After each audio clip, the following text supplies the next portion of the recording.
you're the dad of Tessa Beetge? That is correct, yeah. You've been waiting so long for this moment. Oh. Tell us, what is the situation right at this stage?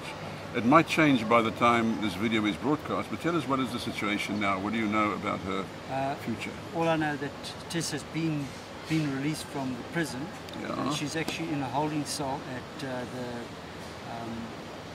police station as undesirable immigrant. So they've got to deport her to South Africa. Now, apparently what's actually happening is they're waiting for the judge to sign the papers to say that they can release her for the air flight back to South Africa. But that might take up to 3 months, we don't know. You say apparently. So it could be sooner, it could be later. But have you spoken to Foreign Affairs? I spoke to Foreign Affairs. Yeah. I spoke to Foreign Affairs, and that is the answer that Foreign Affairs gave me.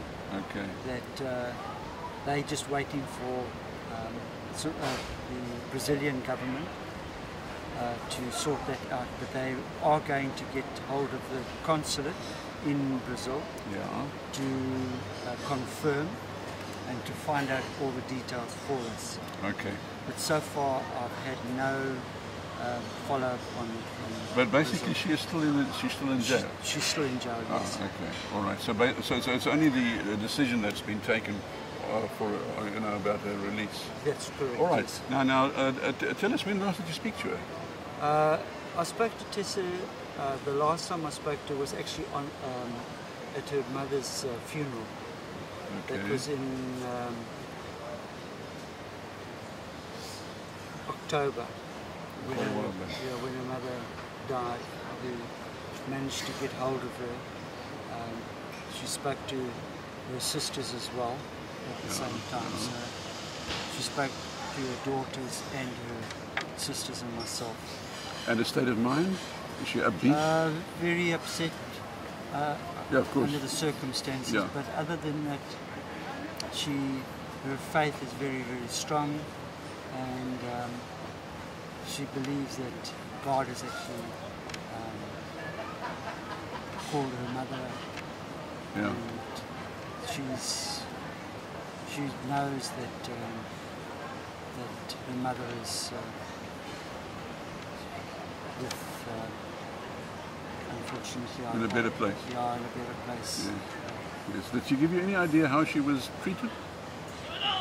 She hasn't, no, unfortunately. She can't really say much over it, because the thing is, they always have somebody standing up there when people phone. Okay, now take us through the story. If I understand correctly, you and her mom saw her off at the airport in Durban. That's correct. And you were excited that it was her first overseas trip, and she was excited. Correct. And she was going to Brazil. Take us from there. Just take us through that situation. From there, when we spoke to Tessa, was when she was on her way to supposedly to London. Okay, what did she tell you she was going to do there? Okay, she was actually doing work for the municipality, because Cheryl, the way that Cheryl actually explained it to us, that the work that Tessa's doing is the work for the municipality, because she was the director of the medical side. Health, yeah. So that is what we thought she was going to do. She was going to do computer work for the going across overseas. Because Cheryl said to us at there that she was tired of traveling, and she needed somebody else to do her traveling for her, because she's been traveling for so long and she needed somebody else to do it. So Tessa was actually the one that was supposed to do the traveling, and the way she spoke over there at the office, her daughter was there. She was doing preschooling, homeschooling, sorry. That's Cheryl's daughter? Yep, Cheryl's daughter. Okay. And then she said to her daughter, "Oh, remember when we were in Spain, when I had that stomach bug?" and I was trying to explain to them that I wanted something for my stomach, and then they gave me something else, and then she said, "No, she doesn't want that. She wants something else up there." She's, vomiting, and then they gave her the medicine. Then she said, "Oh, Tessa, before I forget, before you leave London, you must buy me a bottle of that Chanel. Don't you forget, a bottle of that Chanel." I can't remember what number Chanel, 9 or something. whatever it is. Yeah. So we thought, oh, this is, very nice, because now she's going to London. She's going to get all the, be able to see the, all the places in London. And then for 4 days they up and down over there to Pretoria to try and get a visa for her. And then Tessa phoned us up and she says, spoke to my wife, and she said, oh, she's got she's not going to London because I can't get a visa for her, but she's going to Panama City. So my wife says, where's Panama City? She says, I don't know. I said, Panama City, maybe in Panama. So we go to the atlas and we go and look up over there and we see it's in Mexico. So we're on the phone over there to Tessa, but she'd already left with the plane. So Cheryl phones us up, that was that morning. Cheryl phones us up that night, can't remember what time, it was about 12, 1 o'clock. Tessa's landed in New York City and very tired and very confused. Oh, okay. So she said, but she says, the writing is funny. So I didn't know what she meant by the writing is funny, so we just, okay, fine. So the following morning, my wife and myself will go and phone Tessa again, and she says, no, she's not in New York City. She's landed in Bogota. That's in Colombia. Far away from Mexico, far away from New York. Oh, that is a long way. And that was where she ended up. It was in Bogota. People spoke Spanish. She said all she did up there the whole time that she was there, she sat in the hotel, because now she says she couldn't do any work because she can't speak the language to start with. It's all Spanish. She can't use the computers because the computers are all in Spanish. So she said all she did, she sat in the hotel. Yeah, but sorry for the interruption. But how did she say, or how she landed up in Bogota? I mean, surely you have a ticket, and the ticket says you go there, and I don't know. I never asked her that question. Ah, okay. No, we never asked her that question. That's actually a very good question. But she has spoken to the Hawks, because they actually went across and they actually spoke to her. Okay. And the info that they got at there from her apparently was very, very good, because she knew all the taxi drivers' names, all the registration numbers, all the telephone numbers, who she spoke to, who stayed at the hotel. She knew all that. Okay, so now she's in Bogota, and so when she was in Bogota. Then they sent her from Bogota to Peru, from Peru back to Bogota, and then apparently but now she was supposed to be away for 2 weeks. Okay. Now it's already a month, and she was getting very annoyed. She phoned Cheryl, and Cheryl said, "Oh no, they're trying to get a flight for her back. So this is where they're battling over there. They can't get a flight back." She didn't say who contacted her on the other side to tell her where to go or anything like that. No, apparently there was a guy on the other side of it that spoke English. Okay. Now apparently he took Tessa around. Okay. But she didn't say where, but she says most of the time she was actually at the hotel. Okay. She's too scared to move around because just in case her flight, she could get her flight. And but apparently it was late at night, early morning, that she got. They came along and they said, "Right, you're going home now." And she got in the taxi, and the taxi took her to the airport. Now apparently, on the way to the airport, the taxi driver there, he actually spoke English. And then he stopped next to another taxi and he said to her, "Right, you've got to get into that taxi over there." So she said, well, what about my luggage?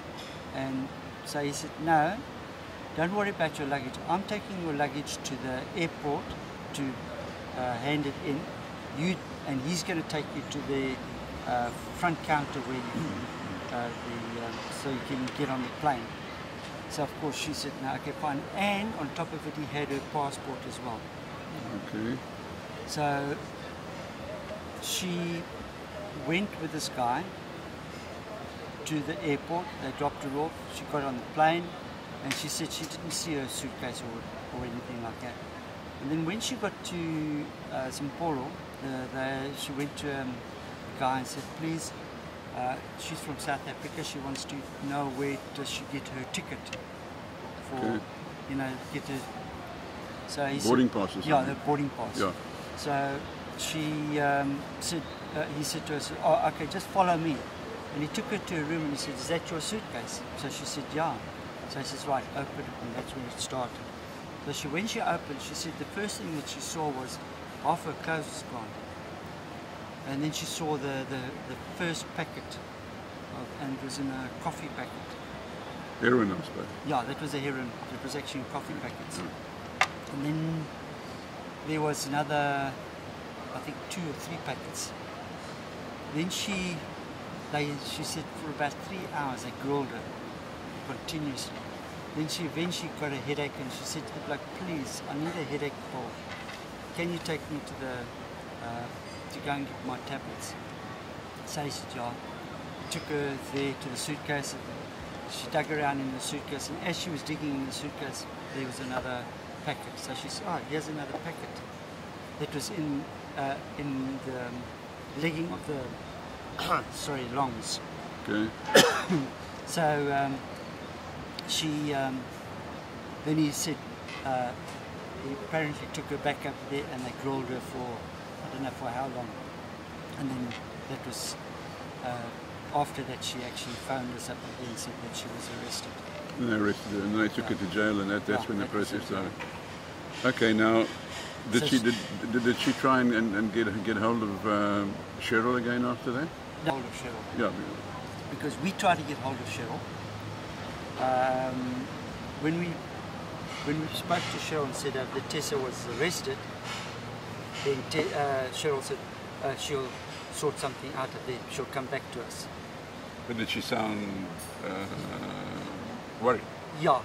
So then she came back to us and she said to us, now she's found out that Tessa is in prison, but there must be a mistake. But she'll come back and let us know what's actually happening. That was the last. Never got a phone call from Cheryl, no messages, nothing. And then when they did ask Cheryl, she denied that she knew Tessa. She said, you say they, the police over here? The police, yeah. Okay. She said no, she doesn't know Tessa. She doesn't know who she is, but yes, they were neighbours. Yeah. The kids used to play together, and Cheryl used to stay right next door to Tessa. And this is where Tessa first met Cheryl, because they've been being neighbours. Sorry, my apologies. They've been neighbours. That's when Cheryl came up to Tessa and said, look, I believe you're doing temp work.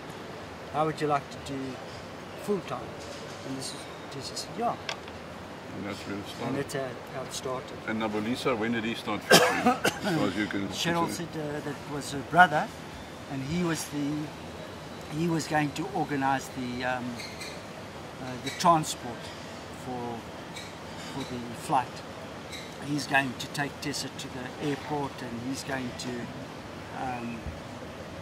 make sure that she gets on the plane and all that, because Cheryl said it's her brother. So we thought, well, that's fine. He's going to organise it. And he's actually had a hotel in Johannesburg. And this is he was a drug runner. Okay, then the court case. Yeah, then the court case now. And no contact between you and her. No. Yeah, it's obvious that she was avoiding him. Well, we didn't speak to her even at the court. we saw each other there. We never spoke to each other. I never said hello to her or anything like that. And She ignored us. we and ignored after her conviction, no sorry, no apology, No. nothing. The only time that she was when she was in Westville, and then she wanted to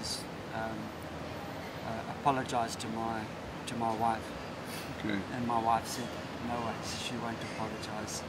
She doesn't want nothing to do with Cheryl. Yeah, She it's won't so forgive her sorry. at all. Yeah, it's a pity she won't now be around to see her walking Yeah. into freedom. No, it's unfortunate, but it's Okay, before we go to round off the interview, is there any doubt in your mind that Tessa was the only one? well. Have you any idea that there might have been more? At the time over there, we didn't really think about it, because when Tessa was arrested, we thought it was just Tessa that was actually. It's also the other thing that we thought about afterwards was Cheryl gave Tessa a coat and said to Tessa she must wear the coat. All right. For what reason? ID we maybe? didn't know. Yeah. Was it brightly coloured? Or? Then when we spoke to the guys from the Hawks, he said to us, he says, yeah, the thing is it's so that these guys would identify her. She's got that particular coat on. So it's right, okay, fine, there's the person that you've got to arrest so that the others can go through. You see, and this is how we found her. She's the She was decoy, escaped, yeah, she's a decoy. and then and the others yeah. came through. Okay, now if Cheryl Kweli would be watching this interview, what would your message be To Cheryl. to Cheryl? My message to Cheryl would be, I would just like to say to Cheryl that you've taken a lot of our pleasure away from us, and to see our daughter and my grandchildren that's lost out on the pleasures of their mother being around, and the mother not being able to see the children grow up. I just hope that she thinks about that while she's there, and can feel the hurt that we've been feeling for so many years. Yeah, it must be terrible. Now, if Tessa comes back, or when she comes back, any idea where she will stay? I believe her two children are with the dad, eh? Yes, yeah. But now, any reason for her to stay here, or haven't you even thought of that yet? No. What Tessa wants to do, I've got a letter here from her. She said to me that she wants to stay with a friend for the time being to get herself sorted. And the friend is where? Her friend is in Transvaal. I'm not going to. No, tell fine, you we're where going it to is. stay down. No, it's fine. For security reasons. Her friend is in Transvaal, and Tessa wants to stay there just because the girl was with Tessa, and she knows Tessa very, very well, and she's actually been very, very good in helping me with a lot of info. She is Tessa wants to go and stay there first. Then after that, she wants to come stay with me. Then she wants to go to Stainsburg to go and see where her mother lived and where her mother burial site is. And I agree with what her decision, because I understand she wants to get herself sorted first, Clearer to mind. find her clearer mind of what's happened over there. And when she comes to me, I think I would like Tessa to feel free to do what she wants to do, and like she said to me, she misses opening a door and closing it behind her. So she can do that as many times as she wants to. And I feel that I'll be happy to see her do that. Is she your only daughter? No, I've got 3 daughters. Oh, 3 daughters. No, the other 2 are in Australia. Of course, you said them in the beginning. But I mean, that's just, I mean, they're in Australia, they're not here, so you never see them either. Yeah, the only time I saw them again was when they came down for the funeral. You said so in the beginning. Anyway, Swanee, thank you very much for speaking to us. Thank you very much. And we hope Tessa is here very, very, very soon. Well, so do I. And you must let us know when there's any new development. You must let us know. I will do. Thanks, John. And we'll keep in contact with you. Thanks very much. Thanks for your time.